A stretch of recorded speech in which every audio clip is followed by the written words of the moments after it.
de classificação de risco norte-americana, uma agência muito importante, muito conhecida, cujas notas são levadas altamente em conta pelos investidores e pelos governos, a agência Standard & Poor's, rebaixou ou colocou numa linha de rebaixamento a economia brasileira.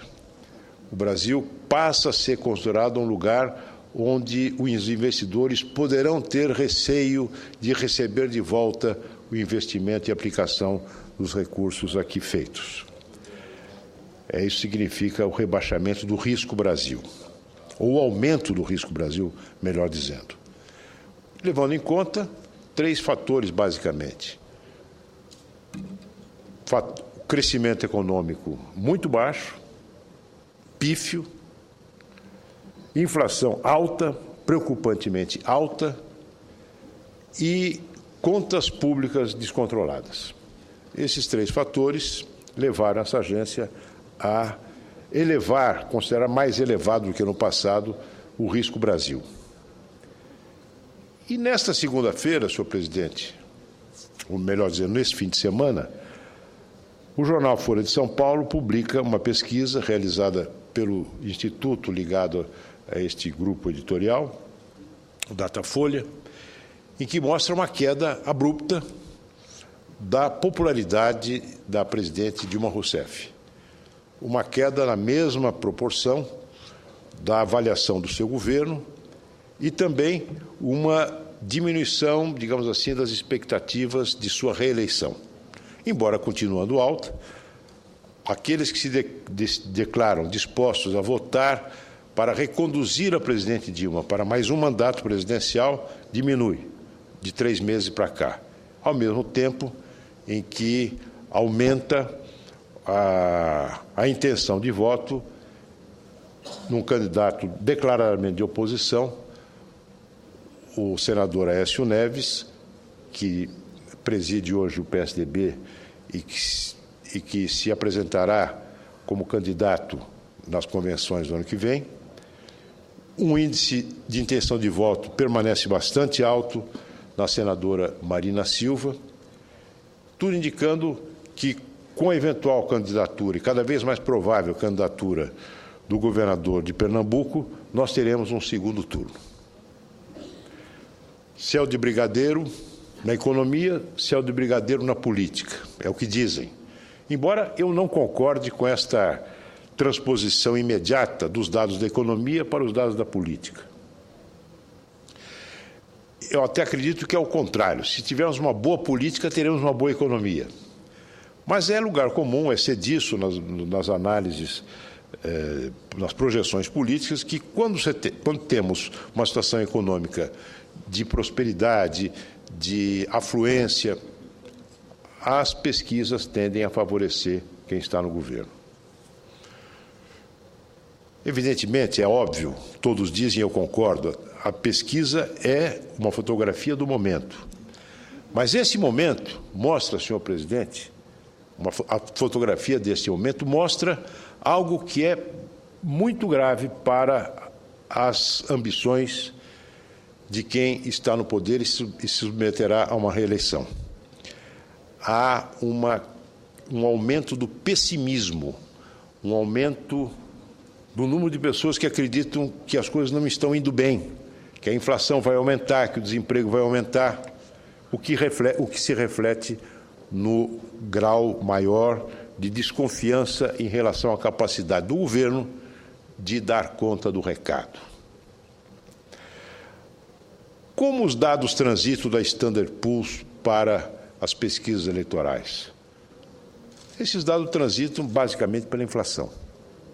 A mesma pesquisa mostra que aqueles setores da população brasileira que têm um nível de renda mais baixo são aqueles que portanto, mais sentem a corrosão que a inflação provoca no poder de compra dos seus salários. É exatamente essa fração da população brasileira aquela que mais se afasta da reeleição da presidente Dilma. Mas não é só a inflação. Há outros fatores que se congregam para criar um quadro de dificuldades para os brasileiros e também para o governo. Fatores que, noticiados pela imprensa, das mais diferentes formas, frequentando o noticiário de televisão, mais do que ainda com mais poder de convencimento de qualquer programa eleitoral, programa partidário, por mais genial que seja o marqueteiro, esses dados que são transmitidos, as informações são transmitidas aos telespectadores, ao cidadão telespectador, vão criando esta desconfiança de que talvez seja a hora de mudar de governo. É a inflação em alta, como já me referi. São as notícias recorrentes sobre o estado de petição de miséria da nossa infraestrutura. Os casos emblemáticos da Transnordestina, do canal de transposição das águas do Rio São Francisco, os atrasos das obras do PAC, tudo isso frequenta o noticiário dos jornais sob as mais diferentes formas. A deterioração da nossa situação, da situação das nossas contas externas, seja na balança de pagamentos, seja na balança comercial, na balança de transações correntes, o que se vê é que o Brasil vai ficando para trás, que as exportações não dão conta de fornecer divisas para cobrir os nossos dispêndios com as importações, vai se abrindo um fosso que deve ser coberto por investimentos diretos ou por capital especulativo. A alta de juros traz capitais, mas castiga o povo, aumenta a inflação. As exportações não crescem porque nós padecemos de uma crônica falta de competitividade na nossa economia. A desvalorização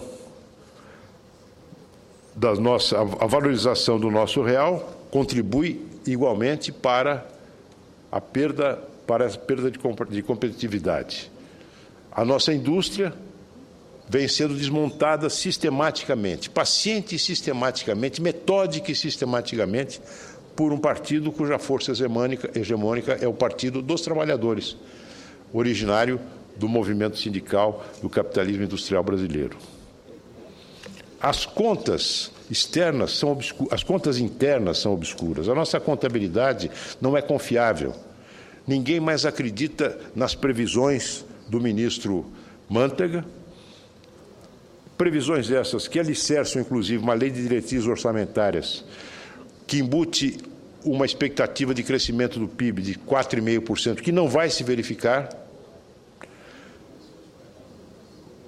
A dificuldade em se produzir um superávit que permita pagar os juros da nossa dívida interna, essa perspectiva de produzir superávit primários, ela é cada vez mais desmentida e finalmente abandonada pelo próprio governo, como meta a ser perseguida pela política econômica.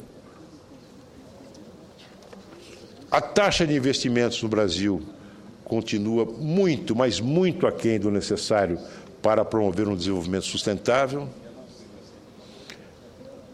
Enfim, senhor presidente, é um conjunto de fatos, de fatores que vão chegando ao conhecimento da opinião pública e que vão contribuindo para criar a sensação de que é preciso mudar.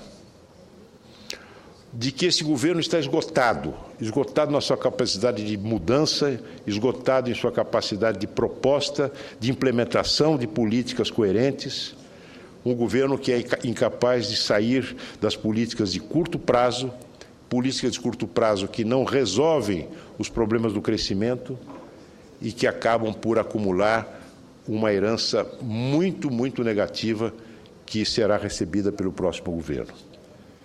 Eu não sei o que será do Brasil se a presidente Dilma for encarregada pelo eleitorado de ser a executora do seu próprio testamento. Somente no que diz respeito às contas públicas, estamos vendo se acumulando um passivo e empurrado para 2015 um passivo dessas contas que, por si só, constituirá uma bola de ferro presa aos pés do futuro presidente ou da própria presidente Dilma, se for reeleita. Me refiro aos empréstimos do Tesouro ao BNDES. Todos nós sabemos como é que acontecem esses empréstimos. O Tesouro capta no mercado a uma taxa de juros superior àquela que é cobrada pelo banco.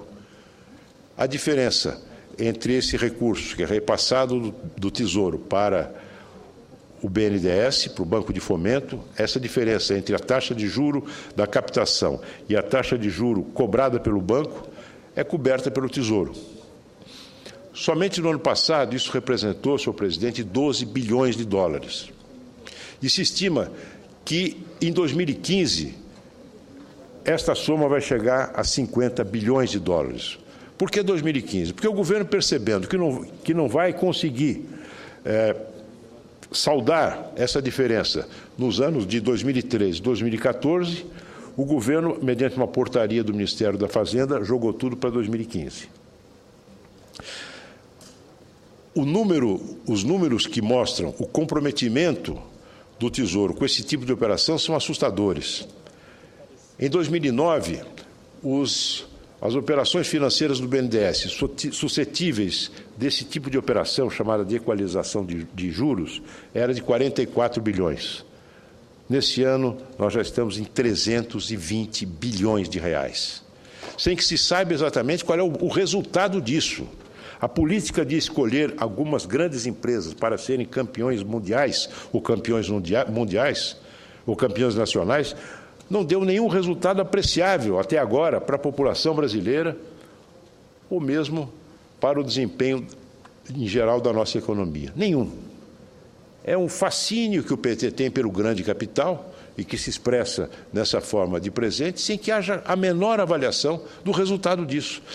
Assim como não há a menor avaliação do resultado das desonerações financeiras, das desonerações tributárias, desonerações de folha, que são concedidas a mancheias segundo pressões políticas localizadas, mas que vão contribuindo para criar uma situação fiscal extremamente preocupante no nosso país. Este ano se espera que essas desonerações atinjam um volume de 70 bilhões de reais. Como é que se vai fechar essa conta? Não se sabe. O governo inventa simulacros para mascarar a realidade, como antecipação de dividendos das empresas estatais, como antecipação de recebíveis da usina de Itaipu, mas o fato é que nós estamos caminhando para um emaranhado de expedientes, de truques, que não enganam mais ninguém e que vão levando a aprofundando a desconfiança de todos, dos investidores, dos jornalistas, dos políticos e até, finalmente, dos cidadãos em relação à confiabilidade dos dados e das promessas e das antecipações do governo. Se o nosso ministro Mantega fosse uma daquelas ciganas que ganha a vida prevendo o futuro, seguramente estaria, nesse momento, morrendo de fome, pois ninguém mais acredita, ninguém mesmo acredita nas suas previsões. Ouço a parte do senador Cristóvão Buarque, com muito prazer.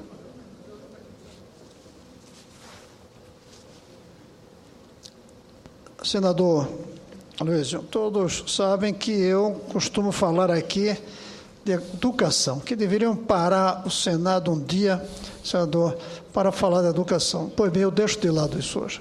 Eu deixo de lado nos próximos dias, meses, porque se a economia continuar caminhando na direção que tudo indica que ela vai, ninguém vai querer falar nem de saúde, nem de educação, nem de nada mais. Ela vai dominar o processo. Nós vamos mergulhar na crise. Há 2 anos eu venho falando isso aqui, alertando ponto por ponto, onde tudo indica que a economia caminha para um desastre.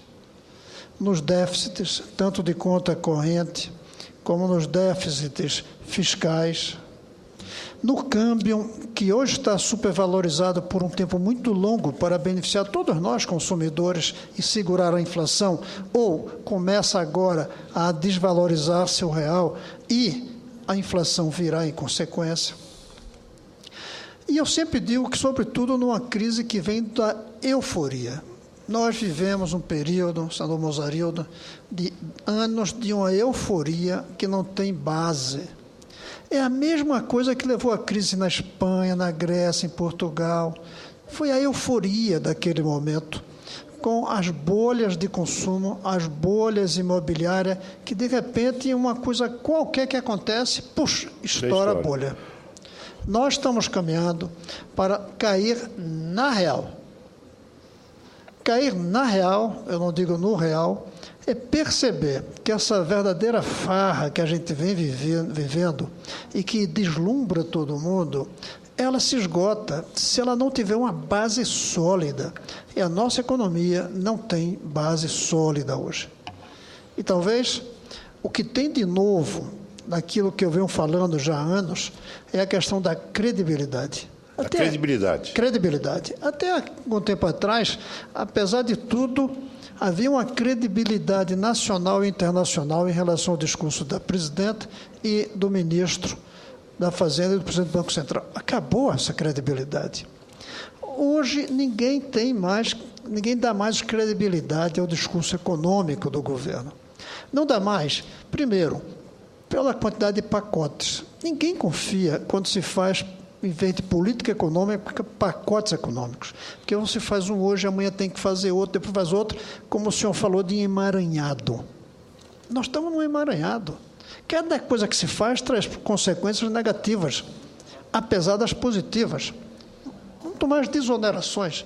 Claro que as desonerações são ótimas para o consumidor, que vai comprar o carro, que vai comprar a geladeira, que vai comprar os produtos desonerados. Mas isso gera um buraco nas contas nacionais. Isso me permite apenas uma interrupção breve nessa bela parte.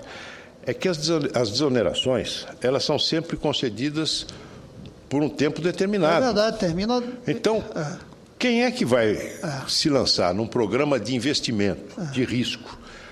Um programa de investimento que exige uma maturação relativamente lenta, sabendo que aquele favor fiscal que esse setor onde se pretende investir vai terminar o ano que vem.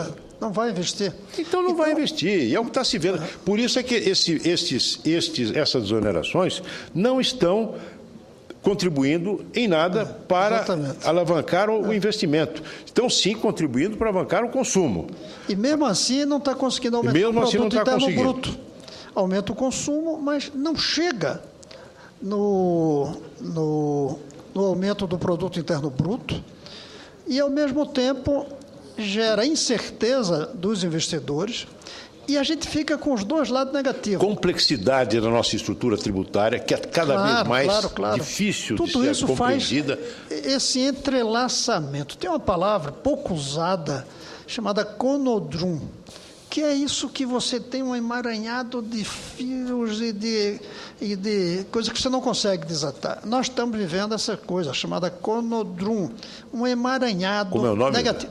Conodrum, com M no final. É um emaranhado que vai tomando conta e que aí a gente vai criando problemas cada vez que tenta encontrar uma saída. Quer ver um exemplo? Esse negócio das desonerações. Tem um lado positivo do consumo, mas ao ser provisório, não gera investimentos, porque as pessoas não confiam. Quem vai botar dinheiro na fábrica de automóveis sabendo que daqui a 2 anos não haverá mais exoneração? Ao mesmo tempo, termina ficando permanente. Então, tem os dois lados negativos. Por começar provisório e por ficar permanente. E aí gera déficit, gera falta de recursos, aí gera também menos credibilidade. Eu disse aqui na sexta-feira, um jornalista disse que não era uma afirmação muito responsável de minha parte, eu disse que não tem como retomar credibilidade com a atual equipe econômica. Acabou. Não tem como. Acabou, está vencida. Está vencida, venceu o prazo. E esse vencimento vai exigir uma rapidez na tomada de decisões, tanto de quem vai conduzir a economia, como também de para onde vai ser conduzido. E aí vem um problema, é que o governo trabalha só no curto prazo e o prazo das eleições. E o prazo das eleições é um prazo de bondades que vão cobrar um preço muito alto depois ou exigir maldades muito piores do que as medidas que seriam tomadas agora para equilibrar as coisas. Por isso, eu volto a insistir, como eu falei, a gente devia parar tudo nesse Senado e discutir a economia. O governo federal deveria ter a modéstia e a lucidez de chamar o senhor e outros aqui para conversar. Ouvir economistas. Os jornais desse fim de semana, todos os economistas mais importantes desse país estão manifestando preocupação, inclusive Delfim Neto, que até muito pouco tempo era um dos mais próximos conselheiros ou confidente da equipe econômica. Delfim Neto tinha uma relação muito próxima. O que ele fala hoje é muito grave, ou ontem. Cada um que a gente analisa está levantando as dificuldades. Por isso, ainda bem que o senhor traz o discurso, mas eu lamento que a gente não esteja debatendo mais profundamente com mais gente e que o governo não esteja ouvindo. E eu concluí o discurso da última semana dizendo, senador Álvaro, que para mim o maior problema hoje do governo está nos olhos. Nem vê longe, nem passa credibilidade. E quando você não vê longe, nem passa credibilidade, você tropeça. Só que quando tropeçar, é o Brasil inteiro que vai cair no buraco. Muito obrigado, senador Cristóvão Buarque. Vossa Excelência emitiu agora digamos assim, uma palavra de esperança de que o governo abra os olhos para essa situação. Não acredito, porque ainda ontem, numa entrevista ao Estado de São Paulo, o ministro Manteiga teve um dos desempenhos mais triunfalistas de toda a sua história na frente do Ministério da Fazenda. De modo que eu não creio que venha daí uma mudança e nem virá, lamento dizê-lo, da Presidente da República. A Presidente da República que veio ao mundo político pelas artes de um grande prestidigitador, que é o ex-presidente Lula.